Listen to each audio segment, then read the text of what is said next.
Hi hello ನಮಸ್ಕಾರ ಎಲ್ಲರಿಗೂ welcome back to ವಿಶ್ವರತ್ನ kitchen. ನಾವಿವತ್ತು ಈ ಬೇಸಿಗೆಗೆ ಒಂದು ತಂಪಾದ ರುಚಿಕರವಾದ ಮೊಸರನ್ನ ಹೇಗೆ ಮಾಡೋದು ಅಂತ ನೋಡೋಣ. ಮೊದಲಿಗೆ ಸಾಫ್ಟಾಗಿ ರೈಸ್ ಮಾಡ್ಕೊಳ್ಳೋಣ. ನಾನು 1 ಪಾವಷ್ಟು ರೈಸ್ ತೊಗೊಂಡಿದ್ದೀನಿ. ಅದಕ್ಕೆ ಸ್ವಲ್ಪ ಜಾಸ್ತಿ ನೀರು ಹಾಕಿ ಅನ್ನ ಮಾಡ್ಕೊಳ್ಳೋಣ. ಅದಕ್ಕೆ ಸ್ವಲ್ಪ ಸಾಲ್ಟ್ ಕೂಡ ಹಾಕಿ ಬೇಯಿಸ್ಕೊಳ್ತಾ ಇದ್ದೀನಿ. 2 ವಿಸಲ್ ಬಂದರೆ ಸಾಕು. ನೀರು ಜಾಸ್ತಿ ಹಾಕಿರೋದ್ರಿಂದ ಅನ್ನ ಸಾಫ್ಟಾಗಿ ಬರುತ್ತೆ. ರೈಸ್ನ ಒಂದು ಬೇಷನ್ಗೆ ಹಾಕಿಬಿಟ್ಟು ಅದು ತಣ್ಣ ಆಗೋದಕ್ಕೆ ಬಿಡೋಣ. ರೈಸ್ ತಣ್ಣ ಆಗೋ ಅಷ್ಟರಲ್ಲಿ ನಾವು ಮೊಸರನ್ನಕ್ಕೆ ಏನೇನು ಬೇಕು ಅಂತ ಸ್ವಲ್ಪ ರೆಡಿ ಮಾಡ್ಕೊಬಿಡೋಣ. ನಾನಿಲ್ಲಿ ಸಾಫ್ಟಾಗಿ ರೈಸ್ನ ಮಾಡಿಟ್ಕೊಂಡಿದ್ದೀನಿ.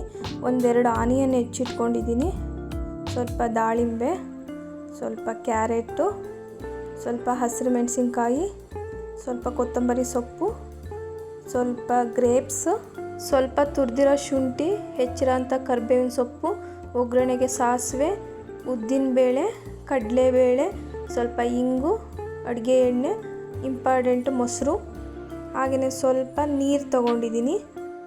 ಆ ನೀರನ್ನ ರೈಸ್ ಒಳಗಡೆ ಹಾಕಿ ಮಿಕ್ಸ್ ಮಾಡ್ಕೊಳ್ಳೋಣ. ನೆಕ್ಸ್ಟ್ ಇವಾಗ ಮೊಸರನ್ನ ಹಾಕ್ಕೊಳ್ಳೋಣ. ನಾನಿಲ್ಲಿ 1 ಪಾವ್ ರೈಸ್ಗೆ ಅರ್ಧ ಲೀಟ್ರ್ ಮೊಸರು ಹಾಕ್ಕೊಂಡು ಮಿಕ್ಸ್ ಮಾಡ್ಕೊಳ್ತಾ ಇದ್ದೀನಿ. ಇವಾಗ ಎಲ್ಲ ಇಂಗ್ರೀಡಿಯೆಂಟ್ಸ್ನು ಇದರೊಳಗಡೆ ಸೇರಿಸ್ಕೊಳ್ಳೋಣ. ಜೀರಿಗೆನ ಸ್ವಲ್ಪ ಕ್ರಷ್ ಮಾಡಿ ಇಟ್ಕೊಂಡಿದ್ದೆ, ಅದನ್ನು ಹಾಕ್ಕೊಳ್ತಾ ಇದ್ದೀನಿ. ಸ್ವಲ್ಪ ಗ್ರೇಪ್ಸ್, ಸಣ್ಣದಾಗಿ ಹೆಚ್ಚಿರುವಂಥ ಆನಿಯನ್ನು, ಪೊಮಗ್ರನೇಟ್, ಮತ್ತು ತುರಿದಿರುವಂಥ ಶುಂಠಿ, ಕ್ಯಾರೆಟ್, ಸ್ವಲ್ಪ ಸಾಲ್ಟ್. ಮೊದಲೇ ರೈಸ್ಗೆ ಸಾಲ್ಟ್ ಹಾಕ್ಕೊಂಡಿದ್ದೆ, ಈಗ ಸ್ವಲ್ಪ ಹಾಕ್ಕೊಂಡಿದ್ದೀನಿ, ಮತ್ತು ಕೊತ್ತಂಬರಿ ಸೊಪ್ಪು. ಇದನ್ನೆಲ್ಲ ಹಾಕಿ ಚೆನ್ನಾಗಿ ಮಿಕ್ಸ್ ಮಾಡ್ಕೊಳ್ಳೋಣ. ಕರ್ಡ್ ರೈಸ್ಗೆ ಒಗ್ಗರಣೆ ಕೊಡೋದ್ರಿಂದ ರುಚಿ ಇನ್ನಷ್ಟು ಜಾಸ್ತಿ ಆಗುತ್ತೆ. ಈಗ ಒಗ್ಗರಣೆ ಮಾಡ್ಕೊಬಿಡೋಣ. ಒಂದು ಒಗ್ಗರಣೆ ಬೌಲ್ನಲ್ಲಿ ಸ್ವಲ್ಪ ಎಣ್ಣೆ, ಸಾಸಿವೆ, ಕಡಲೆಬೇಳೆ ಸ್ವಲ್ಪ ಫ್ರೈ ಆದಮೇಲೆ ಉದ್ದಿನಬೇಳೆ ಹಾಕ್ಕೊಳ್ಳೋಣ. ಇವಾಗ ಉದ್ದಿನಬೇಳೆನೂ ಸ್ವಲ್ಪ ಫ್ರೈ ಆಗಲಿ. ಅದು ಚೆನ್ನಾಗಿ ಫ್ರೈ ಆದಮೇಲೆ ಸ್ವಲ್ಪ ಹಿಂಗೆ ಹಾಕ್ಕೊಳ್ಳೋಣ. ಇವಾಗ ಗ್ರೀನ್ ಚಿಲ್ಲಿ, ಹೆಚ್ಚಿರುವಂಥ ಕರಿಬೇವಿನ ಸೊಪ್ಪು ಸೇರಿಸ್ಬಿಟ್ಟು ಚೆನ್ನಾಗಿ ಮಿಕ್ಸ್ ಮಾಡ್ಕೊಳ್ಳೋಣ. ಒಗ್ಗರಣೆ ಫ್ರೈ ಆದಮೇಲೆ ಮಿಕ್ಸ್ ಮಾಡ್ಕೊಂಡಿರೋ ಅಂಥ ಮೊಸರನ್ನದೊಳಗಡೆ ಒಗ್ಗರಣೆನ ಸೇರಿಸ್ಬಿಟ್ಟು ಎಲ್ಲ ಮಿಕ್ಸ್ ಮಾಡ್ಕೊಬಿಡೋಣ. ಮೊಸರನ್ನ ಕೈಯಲ್ಲಿ ಮಿಕ್ಸ್ ಮಾಡೋದ್ರಿಂದ ಚೆನ್ನಾಗಿ ಮಿಕ್ಸ್ ಆಗುತ್ತೆ. ಸ್ಪೂನಲ್ಲಿ ಮಿಕ್ಸ್ ಮಾಡಿದ್ರೆ ಅಷ್ಟು ಚೆನ್ನಾಗಿ ಮಿಕ್ಸ್ ಆಗಲ್ಲ.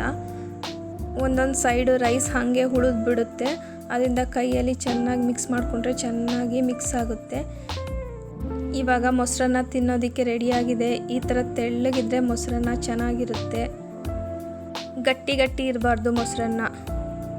ಈ ಸಮ್ಮರ್ಗೆ ರುಚಿಯಾದ ಆರೋಗ್ಯಕರವಾದ ಮೊಸರನ್ನ ನೀವು ಕೂಡ ಮನೆಯಲ್ಲಿ ಟ್ರೈ ಮಾಡಿ ಹೇಗಿತ್ತು ಅಂತ ಕಮೆಂಟ್ಸ್ನಲ್ಲಿ ತಿಳಿಸಿ.